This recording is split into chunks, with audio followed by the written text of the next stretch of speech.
episode, tensions are rising with these nations. With fascist Central Asia and fascist Turkey thinking that they can take on these nations, with a talk to fascist Libya and fascist East Africa Federation about invading the DRC. But let's continue what was going on in Europe during that video. So as we know, American troops are about to probably go to Europe, but right now we know that there's some fighting going on in Europe. It's about still the 1970s, chances are. Almost the 1980s. I mean, Yugoslavia has fell, basically. Austria-Hungary is being invaded, but let's look at this front. Well, Sahara isn't doing so well. I'm just going to call this country Sahara, because I want to. When I'm moving into Cameroon, it looks like the African front is going to fall. But a stalemate is established in the middle of the desert, because what else is there to do? And won by Chad.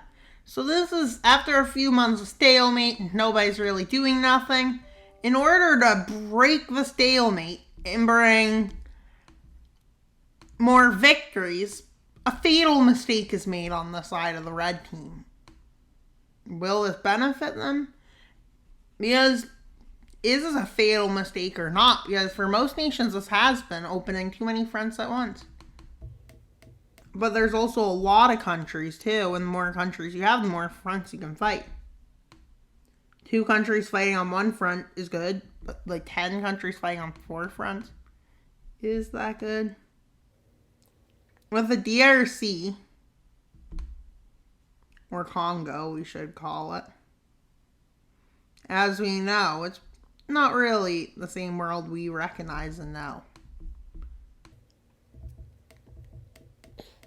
With them being, with this West African Federation kind of thing, it looks like, being invaded as they didn't want to join the side. Other nations are told to join or be invaded, a few do.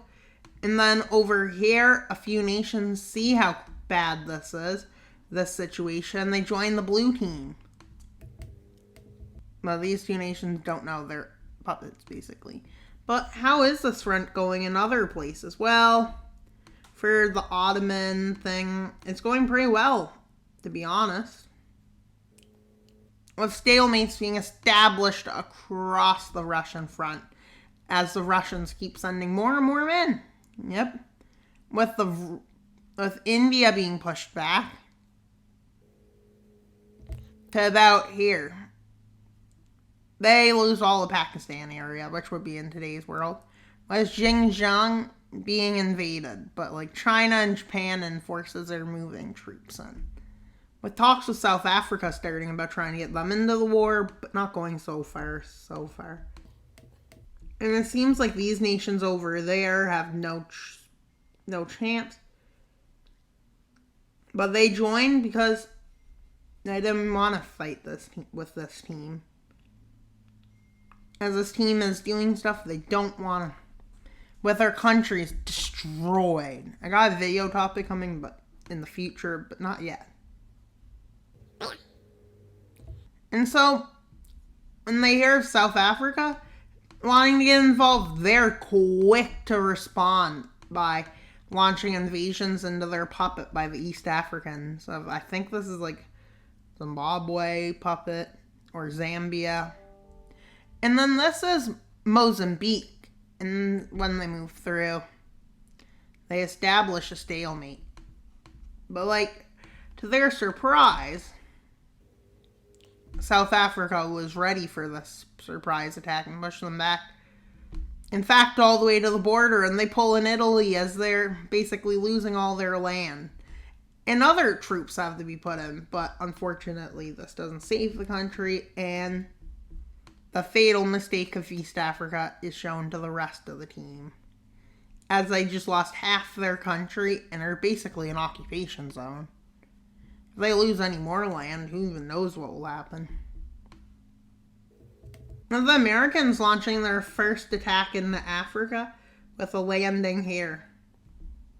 here, here, here, here, and here. These more southern few do pretty well, but the northern bunch, they all get repelled in the first few days. But with this being a good thing, because now American troops are arriving in the east. They're arriving on the Western Front. There's a Western Africa front and the Southern, with India and Japan and everybody launching an invasion to re-liberate Ethiopia. And this opens another front. This thus starts stretching Libya thin. When these nations see that they could get money for joining the other team against this side, they do just that. They're playing who gets them the best benefits, and now they switch sides. But why not? They knew they would get invaded soon, so it's just a matter of time before they actively decided to. And with the rest of East Africa falling, basically, and even an invasion of Sudan. Also, keep in mind, while this was happening, there's also an invasion, a counteroffensive into Congo and Chad, and another counteroffensive against them in Ethiopia with a landing here just to stabilize their front. And they land here and here. And they take the populous areas here. With Libya just deciding that their best move is to just retreat. And it's going to be hard for them to send troops most ways. As it's seen, they're actually making a pretty good move. Although they still think they can take on this front. China has sent troops over, but not really to the front.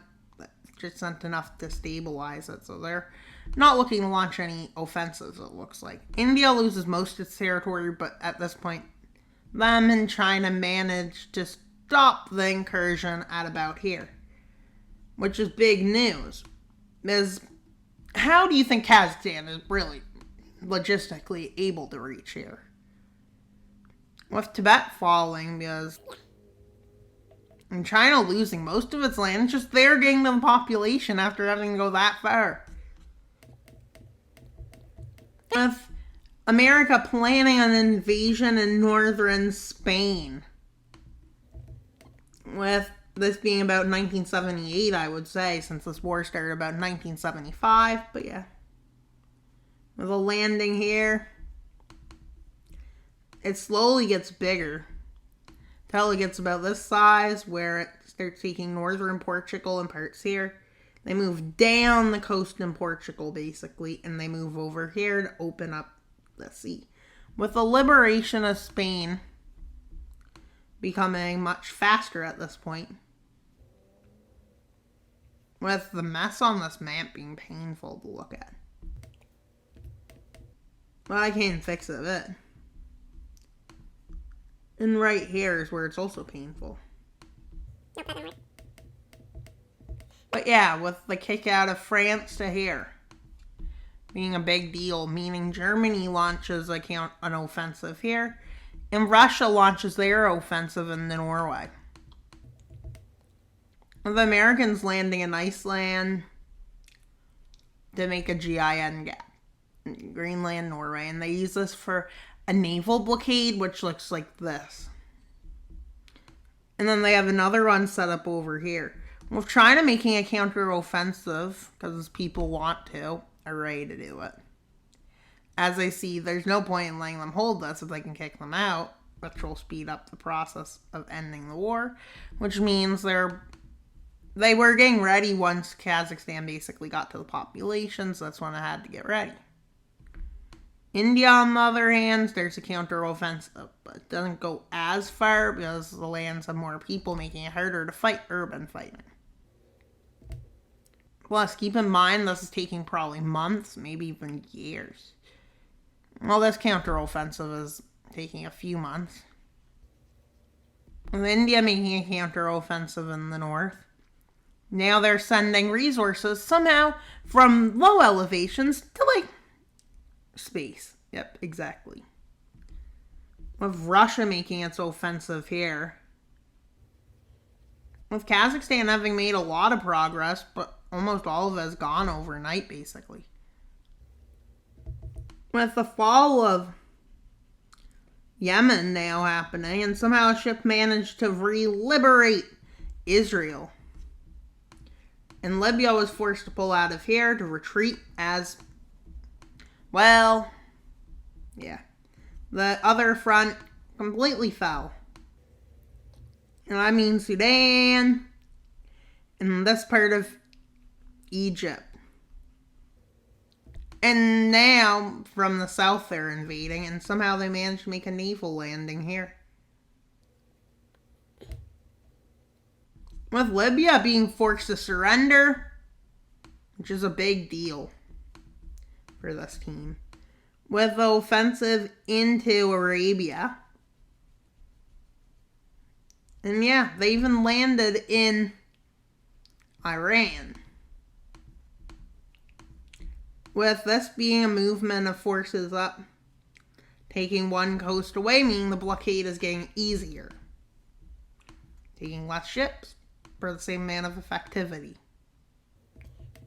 With Russia basically already invading Central Asia, they're basically teaching them what happens if you try to take Moscow. Oh wait, they didn't get Moscow. They didn't do as good as you would think, but keep in mind, Kazakhstan wouldn't have many people. Neither would Central Asia. But yet, you may be like, but how, if they don't have many people, how'd they manage this? They did because the neighbors weren't off guard. And, as we can see, this map doesn't have any border disputes. Wish that was the case, but yeah. That would never happen. But yeah, there's a piece of land just there, like, nobody owns it, because I said so.